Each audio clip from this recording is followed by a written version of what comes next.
Добрый вечер. Это программа «7 дней плюс». Татьяна Тимошенко. Триллер «Балет. 6 оттенков нездоровой личности». Как бокс спас артиста балета. Все эти истории нам сегодня расскажет Олег Ивенко. Здравствуйте. Здравствуйте. Заслуженный артист Татарстана, лауреат премии Леонида Мясина-Позитано в номинации «Лучший танцовщик года на международной сцене», исполнитель роли летающего татарина в фильме «Нуреев. Белый ворон», художественный руководитель, выдохнуть прямо хочется, художественный руководитель фестиваля современной хореографии «Стейдж-платформа», проходящего в Казани. Что из этого вышеперечисленного, Олег, вам ближе всего? Что является какой-то точкой, которая сказала: да, я Олег Ивенко? Все вместе, на самом деле. Я же говорю, что такой момент, когда ты достигаешь определенной точки, ты двигаешься дальше. И вот все, что вы перечислили, это все мой жизненный путь, моя дорога. С каждым годом я пробивал какую-то дорогу через слезы, пот, переживания. И всегда есть что вспомнить после этого всего. Вот это самое интересное. Я сейчас предлагаю вспомнить небольшой кусочек балета, который состоялся в прошлом году и продолжился в этом году, да, второй части. Давайте смотрим.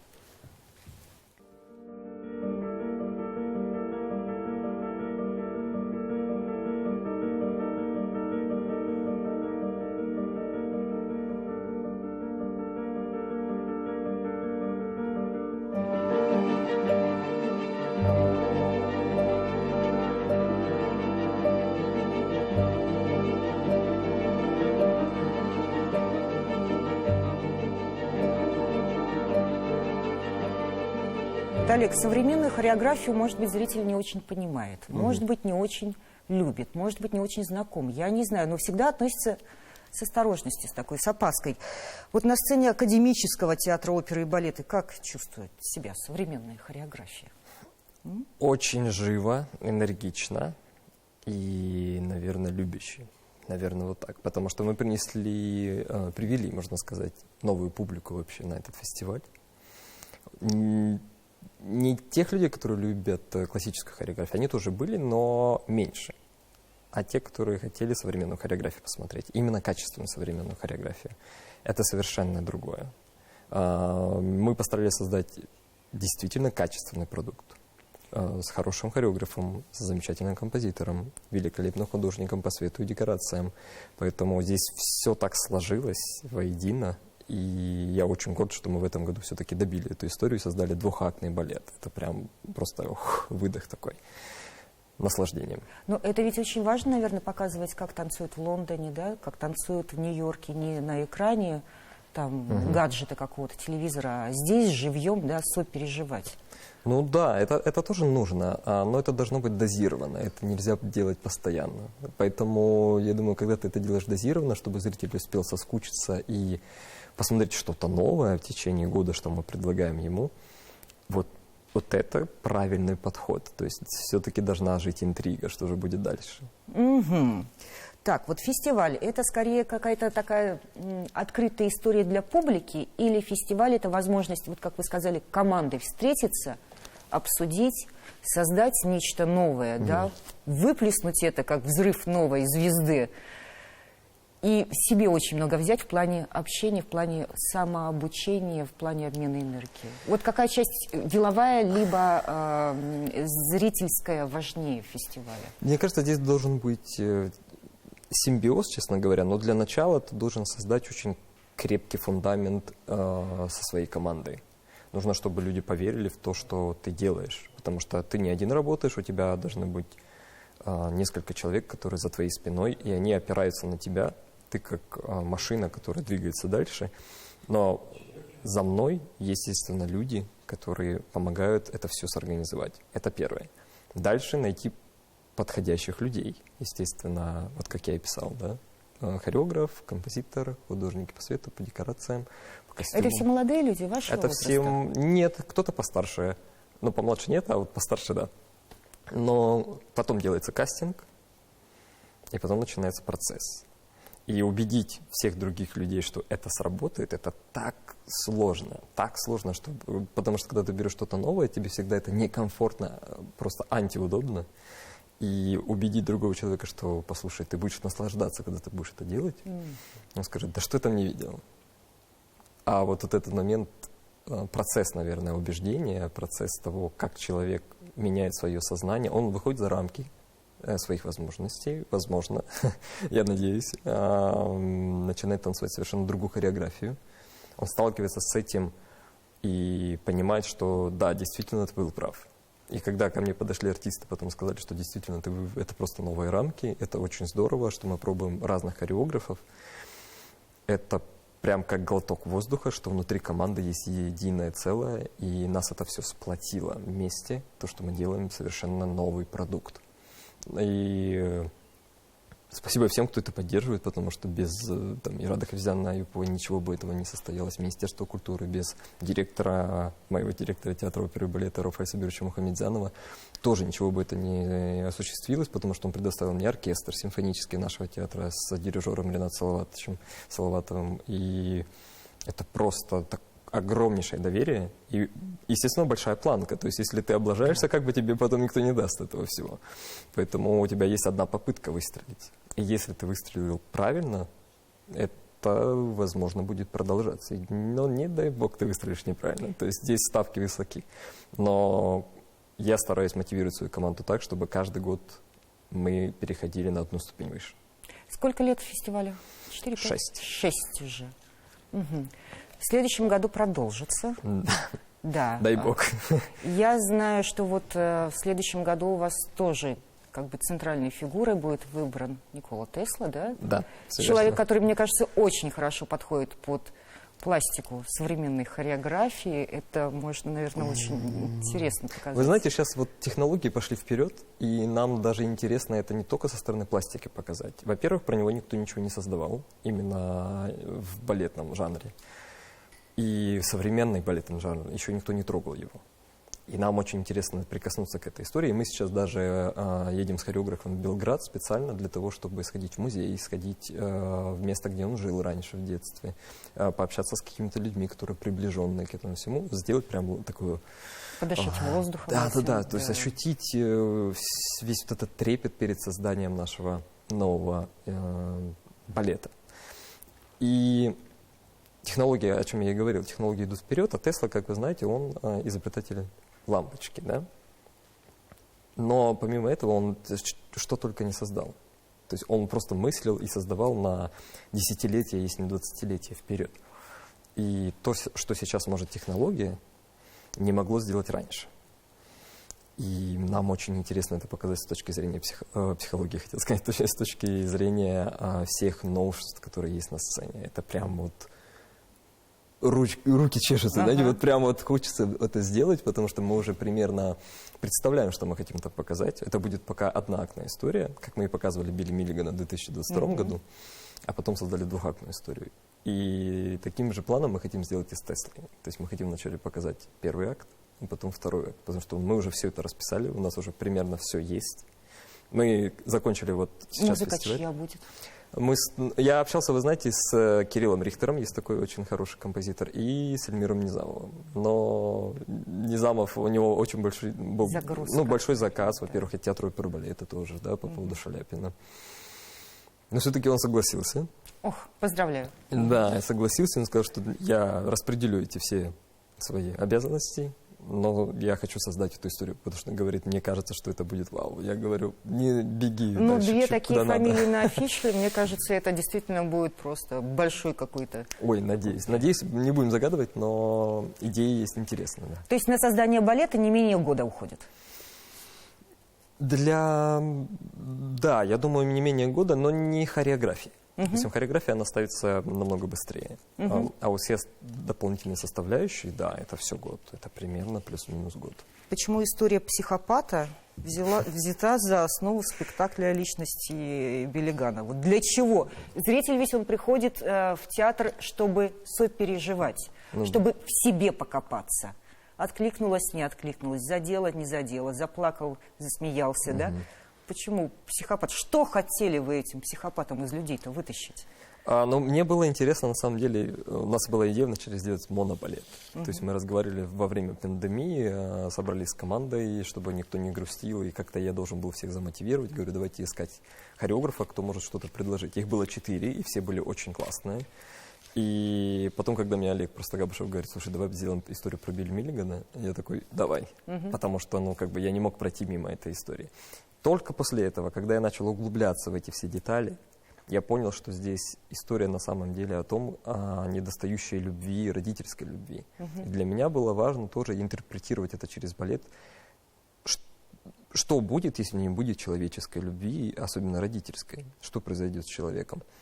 Вы увидите на сцене. И зрители, я думаю, увидели. Они так сопереживали этому персонажу, что я настолько там тоже старался вжиться в роль. Слава богу, мой киношный бэкграунд дал мне определенные, так скажем, дал определенный опыт. И я старался максимально вжиться в эту роль, особенно в этом году. Поэтому многим людям это откликнулось. Многие люди поняли, почему это реальная история про любовь, именно родительскую любовь. От недостатка любви ты порождаешь зло, а зло порождает зло. И все. И как бы нет этому конца. Поэтому здесь очень такая, знаете, очень глубокая философская мысль на самом деле. И я надеюсь, что... меня Ира Дахвазяна очень сильно поняла в этом плане. Она говорит, это хорошо, что мы затрагиваем эту тему тоже. Потому что, естественно, там, и в прошлом году был скандал неопределенный по поводу этого балета, когда люди неправильно интерпретировали то, что мы хотели показать. Но, слава богу, все вырисовалось так, как вырисовалось. И сейчас люди просто очень благодарны, что эта история живет. И мы стараемся ее показывать, будем стараться показывать максимально. Где ее еще можно увидеть, кроме как вот на фестивале Сейчас я подписал контракт с одним концертным агентством. Я чуть-чуть попозже скажу, какое это концертное агентство. Мы сейчас планируем это показать в Москве, на большой арене, чтобы зритель это увидел. Дальше надеемся на Петербург, Новосибирск, Екатеринбург и тому подобное. И сейчас есть Дубай, тоже хотим там показать.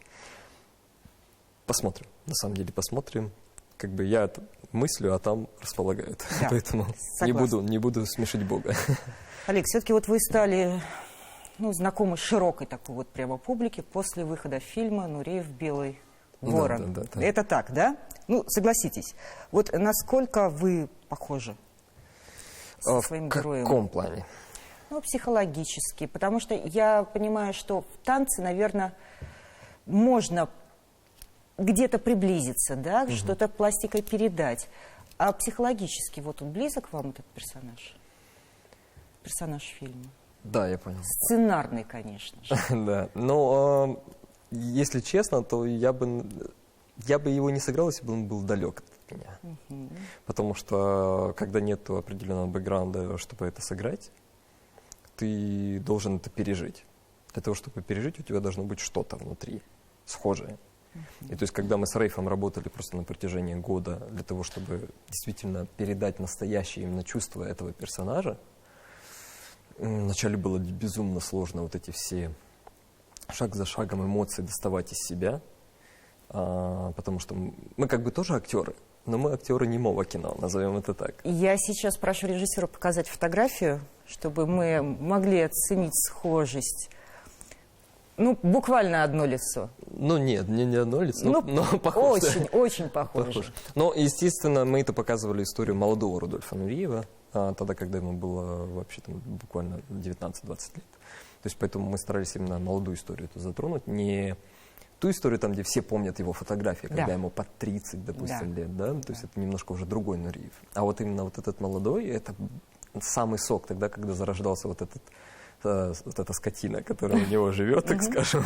Вот это вот... Зверь пробуждался. Да, вот этот человек, который заноза в заднице, который всех доставал ради того, чтобы получить желаемое. У вас есть эта черта, получить желаемое? Ну, судя по всему, да. Судя по всему, ну, это вот какая-то вот заноза или что это? Или соревновательность, ревность, может быть, к чему-то? Что это?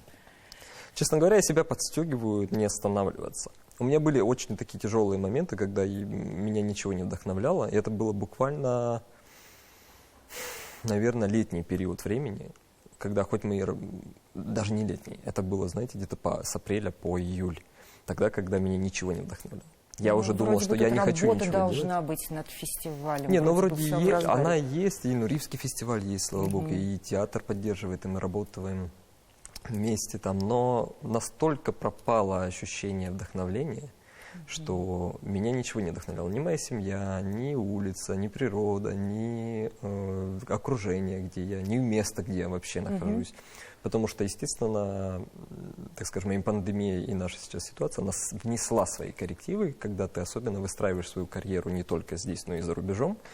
И от этого ты безумно расстраиваешься, потому что знаешь, сколько проектов у тебя послетало. Просто безумное количество. Не только у меня, я уверен, что у большинства людей, артистов, не только, посрывались просто гениальные планы. Но вот такие люди, как Том Круз, вот этот человек меня вдохновляет на самом деле. То, что человек не побоялся создать миссию невыполнимую, новую, во время пандемии, найти продюсеров, когда продюсеры не хотели вообще вкладывать ни копейки в этот момент. Он убедил их, что это будет классное кино. И я углубился в эту историю, я начал читать, смотреть, как он над этим всем работает, что он сам летает, он сам выполняет каскадерские вещи. Он увольняет людей, которые запрещают ему что-то делать, чтобы нанять того, кто разрешит. Ну, в общем, вот такой человек меня реально мотивирует. Это вас вдохновило, вытащило, да, из этого состояния? Да, и этот человек меня вдохновил, и я как бы себя начал просто аккумулировать каждый день для того, чтобы это получилось. Люди, потому что возлагают на меня надежды, что сейчас вот мы делаем второй акт, а вы представьте, у меня нет вдохновения вообще его делать. У меня вообще нет вдохновения танцевать, у меня вообще нет вдохновения просто улыбаться. Слушайте, но у вас ведь была такая ситуация, травма, что вы вообще могли никогда больше не выйти на сцену, только в зрительском зале сидеть. Какая из? Ну, с коленом, по-моему, что-то у вас было. Да, но оно до сих пор. Я серьезная. танцую до сих пор с болью. То есть, чтобы вы понимали, это называется колено прыгуна, это передняя связка надколенника вот здесь. Она не лечится. Просто не лечится. Я приехал после второго, у меня были съемки в кино во втором фильме, и я в конце съемок, к сожалению, получаю эту травму. То есть не на сцене? Нет, во время съемок. Просто это очень сложнейшие были съемки, там около 12-13 часов съемочного дня, и мы снимаем в павильоне. И я в определенный момент нагрузки, я понимаю, что что-то происходит не то. И просто у меня колено начинает внутри именно опухать, вот так. Я чувствую, как колено раздувается, но не внешне, а внутри. Я не понимаю, что происходит. А у меня еще буквально 5 дней съемок, мне надо добить их и улететь. И все, я приезжаю, я танцую на травме. Просто танцую на травме. Я уже потом просто бросил руки, вот так сбросил и сказал: ребята, я выхожу на месяц перерыв. Я не выходил на Нурийском фестивале. И в итоге я возвращаюсь, а боль остается. И вот это самое обидное, что ты месяц специально ждал, когда она придет, а она не проходит. И все. Ну, в общем, и я до сих пор танцую на уколах. Каждый месяц я делаю уколы определенные, которые помогают мне спортзал, мой физиотерапевт. Больше, ну, как бы... Я даже перед Миллиганом сорвал спину. Это значит, что вот все, вот теперь с этой травмой есть какой-то потолок, и выше ты уже не прыгнешь. И ты уже не полетишь.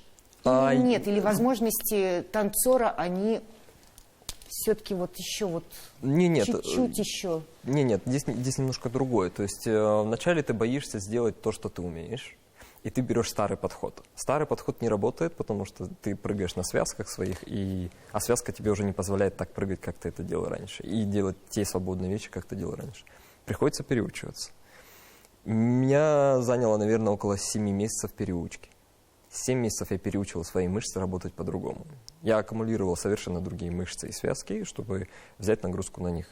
Но даже с этим, вот у меня должна была быть 2 числа Жизель, 2 ноября, у меня воспаление ягодичной мышцы. Я не могу ногу поднять на 25 градусов. А у меня Миллиган 5-6. И? Я прошу замену на Жизель. И меня 3 врача. Один из Тибета, один русский, а другая, не сербка, а, так скажем, балтийка.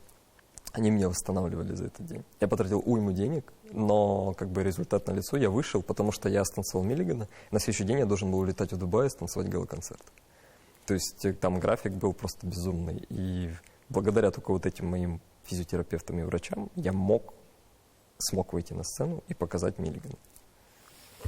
Ну, балет, это я понимаю, что это все через боль, но не до такой же степени, мне кажется. Вы просто не знаете балет. У нас всегда так. Мы с температурой танцуем, потому что нету замены сейчас. Мы не можем подвести наших коллег, которые репетировали с нами, они уже знают, что мы будем делать, а у тебя температура 39. Ты пьешь Ну, таблетки. послушайте, но ведь зритель сидит, и он видит, не допрыгал, не докрутил, и приходит разочарование зрителя. Не всегда. На самом деле, когда ты, допустим, болеешь, и ты выходишь на сцену, ты все-таки делаешь даже лучше, чем раньше. Да, но потом послевкусие ужасно. Вы овации любите? Я думаю, это дает мне определенную энергию, что я не зря вышел на сцену. Потому что я хочу, чтобы зритель, приходя на меня, он забывал ровно на 2 часа о том, что у него есть свои заботы. Вот это важно. Для меня это безумно важно. Это то, ради чего я, наверное, это все делаю. А есть обида какая-то, когда вот не дохлопали по уровню? Вы знаете, есть обида, когда зритель приходит просто так. Ты это чувствуешь... Обмена нету. Энергию. Мы же очень хорошо чувствуем энергетику. И когда мы выходим на сцену, ты очень понимаешь, как артист, какая энергетика сейчас в зале и что нужно сделать, чтобы ее или чуть-чуть взбудоражить, или наоборот ее успокоить.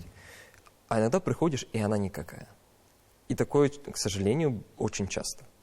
Бывает такое, что ты просто... Они не представляют, как это сложно.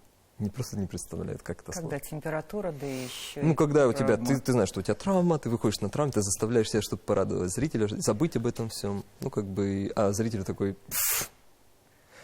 И это, конечно, тебя немножко задевает, как человека, профессионала. Но потом ты понимаешь, что ты не должен всем нравиться. Как раз после вот «Белого ворона» вы сказали, что Нуриев, вот как вы его почувствовали, что птицу нельзя запирать, да, она не будет летать. Вот сейчас мы живем в условиях ограничений, да, начиная с коронавируса, сейчас в связи с политической ситуацией, со спецоперацией. Насколько вы себя чувствуете запертым, может быть, и хотели бы уехать, допустим? Ну, смотрите, в прошлом году мне прислали 2 приглашения. Одно приглашение могу озвучить, второе нет. Первое приглашение было в Римскую оперу, премьером театра сразу же. У меня уже стояли 2 спектакля, сразу же «Байдерка» и «Жизель» с приглашенной балериной из Роял оперы. То есть заманчивое предложение. Но я понимал, что с теми налогами и с той ситуацией, что мои родители сейчас живут здесь со мной, я их привез сюда. То, что у меня есть ребенок маленький, ей 1,5 года сейчас практически, год и 5 месяцев. Жена. Они на мне. Мой брат вообще в Канаде сейчас работает, тоже вынужден уехать был. А у него 2 детей и жена. То есть у нас каких-то, допустим, финансовых обменов мы не можем сделать, потому что, ну, естественно, SWIFT закрыт. И я понимаю, какая огромная ответственность на мне, все на моих плечах. Помимо команды, у меня есть семья, родители, у меня есть моя школа. Да. То есть на мне столько ответственности. И я должен был выбирать. Вот карьера, которую я строю на Западе. В одиночку? Ну, нет, там тоже своя команда. И семья. И они говорят, давай, выбирай. Они по-другому не могут. Я говорю, ребята, сейчас я человек искусства. Я говорю, я выбираю семью. Потому что я сюда приехал в 2010 году, когда все было хорошо. Когда город-премьер развивался с универсиады. Да. Да. Я прекрасно это знаю. Я знаю президента. Стройка, невероятно красивая. То есть все началось совершенно... Ну, при мне. Я просто приехал сюда, я видел, как это все развивается. Потому что я вложил тоже немало усилий. Мы выиграли 14 международных конкурсов за это время. Поэтому я не мог просто так это все сделать. Меня не поняли, естественно, мои агенты из Великобритании, мои агенты из Вашингтона. То есть те люди, они не поняли. А почему состоялся этот выбор? Вы родились в Харькове, учились в Белоруссии. Ну, вас звали в Венскую оперу сразу же после выпуска колледжа. Да. Ну, вы приехали в Казань. Да, я приехал в Казань, потому что я... Да, можно было бы сказать, странный выбор. Странный, ну, вообще для всех это странный выбор был, но я еще раз объясняю это тем, что балет для меня – это Россия. Потому что российский балет, он просто топ, он номер 1. Мы импровизаторы, мы можем создавать на сцене экспериментировать что-то другое. В то же время, когда европейские театры, они как роботы, у них есть определенные задачи, что тебе нужно сделать. То есть пойдешь направо, здесь потом налево, здесь шаг-шаг, прыжок. И если ты сделаешь не так, у тебя выговор, ты должен отчитаться, почему ты так сделал по-другому. То есть они не принимают импровизацию. Совершенно. У нас 40 секунд до окончания эфира.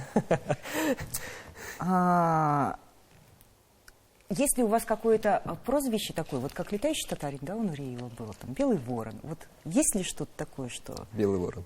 Белый ворон. Мечта есть? Есть. Какая? Ну-ка, расскажите. Я, пожалуй, ее не расскажу, чтобы она сбылась. Но мечта, поверьте мне, глобальная. Наверное, назову это так. Чтобы мой труд не был напрасен. Чтобы все шло не напрасно. То есть мы будем свидетелями, мы это увидим. Осуществление вашей мечты. Дай бог. Мы делаем всего лишь маленькие шаги для этой вселенной, но дай бог, чтобы эти шаги стали больше. Это был Олег Ивенко, заслуженный артист Татарстана. Всего доброго вам. Спасибо.